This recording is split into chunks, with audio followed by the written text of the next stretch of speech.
And I was blatantly reminded, um, that I am disabled by the society in which I live. And that's not to say that everybody who has my condition is disabled by society, but the specific traits of autism and ADHD I have at this point in my life make it so I am disabled by the society which we live in.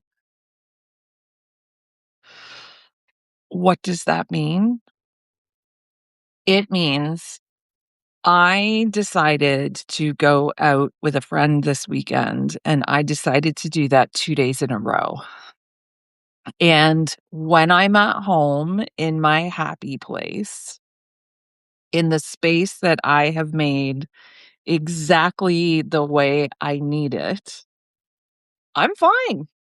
I can do magical things when I'm in this space with everything that I need to survive.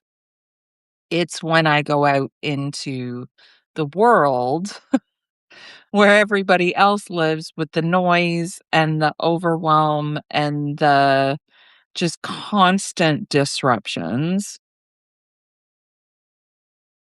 to our attention, to our energy, to everything. That's when I come completely undone.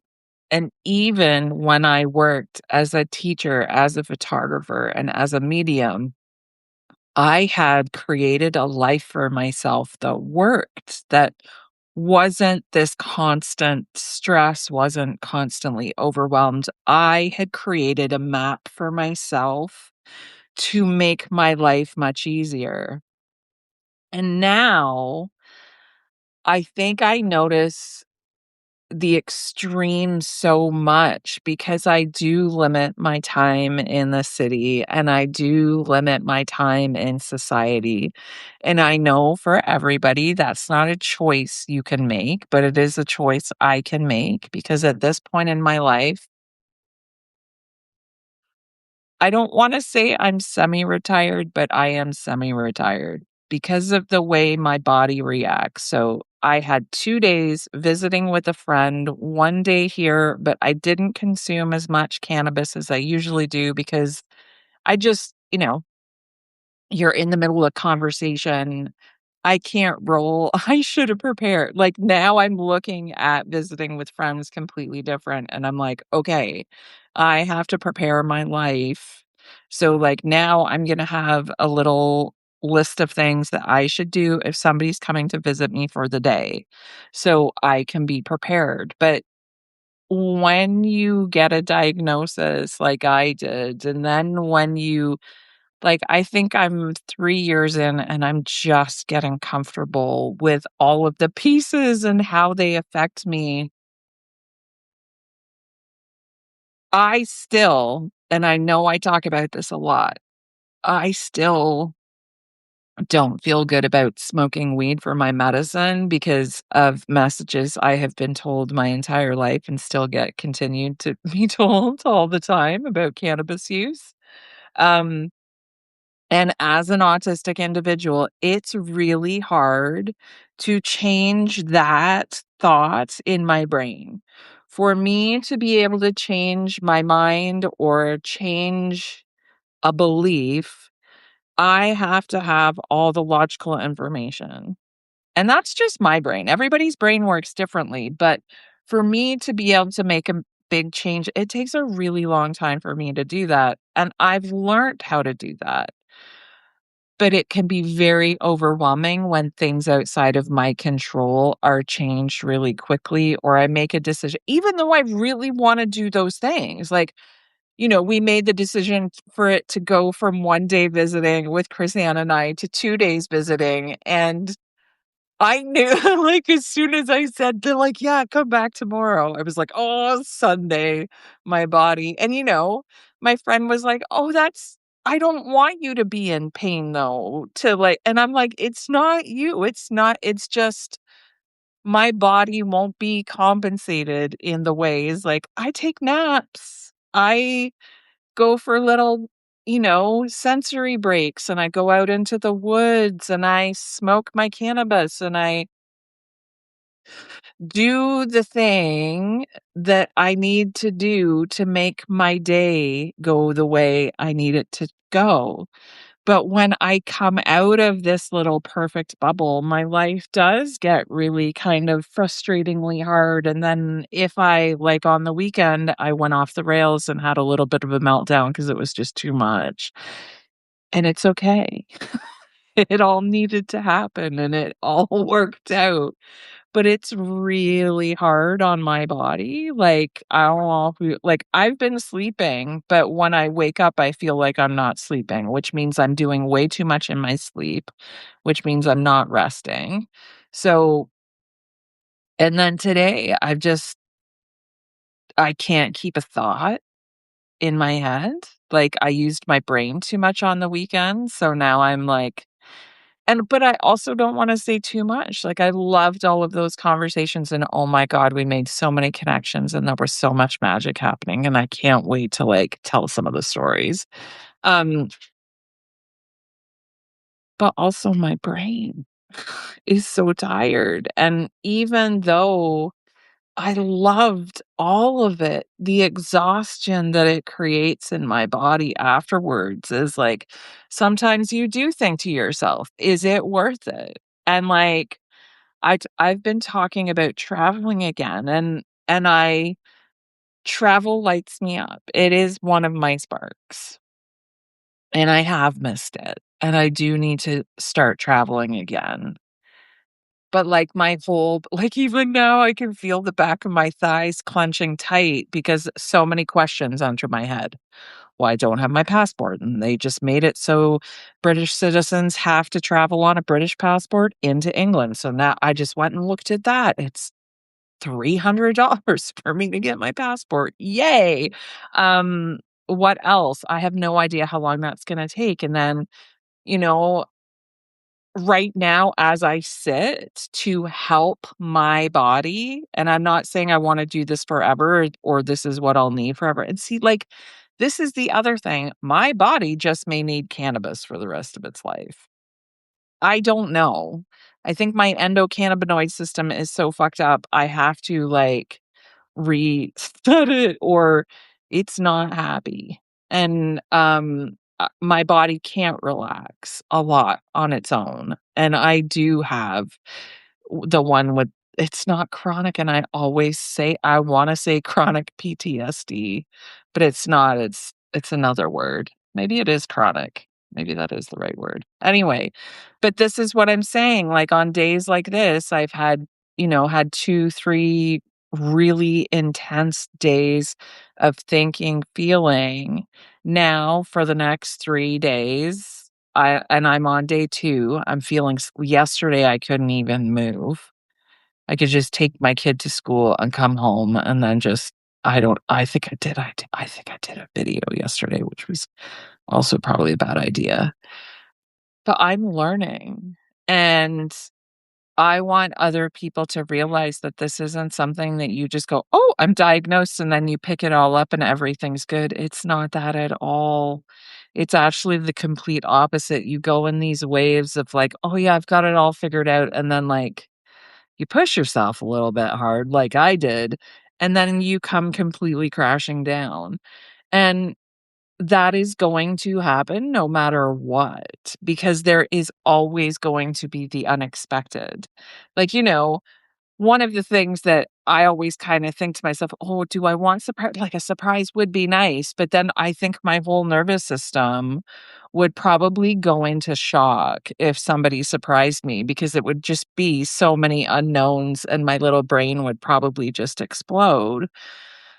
So that's how I've started to like, think is like, "Okay, is that actually good for my body to do these things?" Like, if I go and do this, like, somebody had invited me to a, contrast, session where you're, like, in hot or in a hot tub, and then you're in a or no, sorry, you're in a sauna, and then you're in, like, a cold plunge, and, like, I just went, "Oh, no.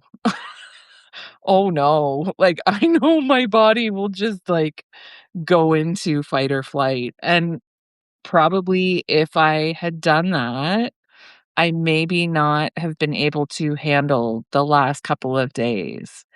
And, people talk about spoons, but honestly, I do not understand that concept. For me as an autistic to pick up something that just does not relate. So I love to use the term fire because I get that. I'm literally sitting beside, well, it's a fake fire, but like it's in my everyday. I love my fire. And my whole thing is we always have embers. I don't think you ever completely burn out. I think we just go to this place where not even a spark can get us to where we need to go. So then you have to, like, gather all your embers up into a pile and bring in some fuel and maybe just a little bit of fuel at first, not a lot of fuel. And then don't give it too much, like, blowing because you'll blow it out. There's this whole dance at the beginning. And I still feel like I'm very much in that dance. And I just wanted to share that with you today because also, this isn't something, especially if you're neurodivergent or even if you're healing from some childhood trauma or you're just going through this whole, you know, who the fuck am I? Hey, Genevieve. Um, if you're going through one of those moments, understand the answer is never this like snap and you totally understand how to live in the society and you know how to manage yourself as an autistic individual. It takes a really long time to find your own natural rhythm, and I am still dysregulated by society in general, and I do my best. I still try to go to the mall and I still try to do those things, but I have to wear headphones if I go. And I know that I only have a certain amount of time that I can be in those environments, or else I am just completely overwhelmed. I've been, for the first time ever, I've been like carrying my sunglasses around with me. And I honestly, seriously don't care anymore if people see me with my double sunglasses, but like, this is what I got, man.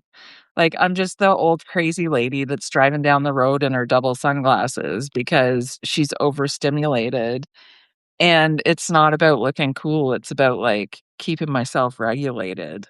And I think if we could understand that really society is just right now, this disaster that we're living in is just a shit ton of dysregulated adults. Like, seriously. It's people not understanding how far they can push their bodies and then getting overstimulated. And just so you know, when you're overstimulated as an autistic individual, you are so very touchy about everything. So, the little jokes that I can take when I'm regulated, I cannot take.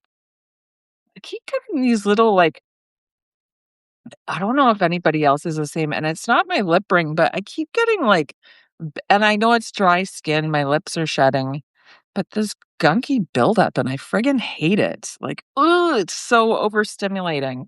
And maybe I used to get it before, but I just never noticed it. I don't know.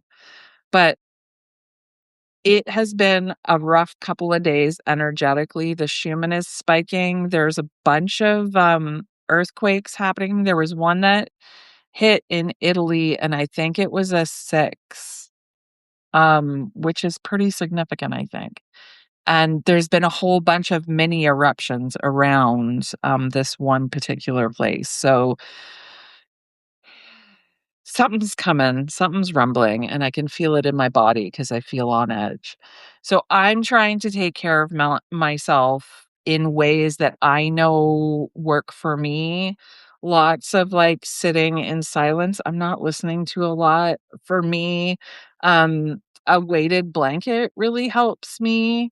Getting my safe foods. Like for tonight, we're going to do nibbles, but that's just really because I know I can eat it. When I get seriously overstimulated, my brain turns off when it comes to food, and I have this kind of list of, like, apples, cheese, crackers, nuts, protein bars, chocolate, like dark chocolate with like it has to have a crunchy almond in it for the protein. In my head, that makes sense. Because that's what we do. We create little safety nets for ourselves to get ourselves back. But what I'm actually doing is crunchy stuff makes your brain create new synapses. I'm trying to create new neural pathways by creating safety with all these things.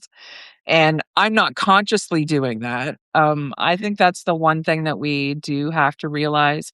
A lot of this intuition that we have and a lot of this wisdom that we have is not something that comes like, it's just happens. And you have to stop kind of like second guessing those moments of flow and just let them happen. Um, oh my God, my body is I don't even know how to describe to people, but like the amount of liquids I'm having to consume right now to keep myself hydrated. So my fascia, like it feels like my fascia wants to snap. And I know that seems like the weirdest thing to say. Tell me in the comments if you have something similar, but my body gets so tight when I get overstimulated and when the energy is like this that it just feels like intense tension. And I just have to do everything I possibly can to like avoid that. So I am gonna go do that. I think I'm gonna go and get ready. I gotta go pick my kid up and it's just 1, 2, 3. So that's the perfect time. So, wildlings, go be free, go be wild, go live divergently, and just do things that make you happy because there's always going to be something to disrupt us. There's always going to be something that's going to, like, you know, make us go, oh God, that doesn't feel good. We're big feelers. Feel the feels, but don't let them overwhelm you. Observe them a little bit and don't sit with it for too long. Like, that was always my thing. I sat with the thoughts for way too long. I would do the spiral for way too long. And as soon as I realized that I'm actually a spiral thinker and that I can put things down and then come back to it later, I'm not going to forget those things that I need to know. So, I hope that wasn't too much, but it feels like a lot. Go be wild, go be free, go live divergently. Bye for now, wildlings.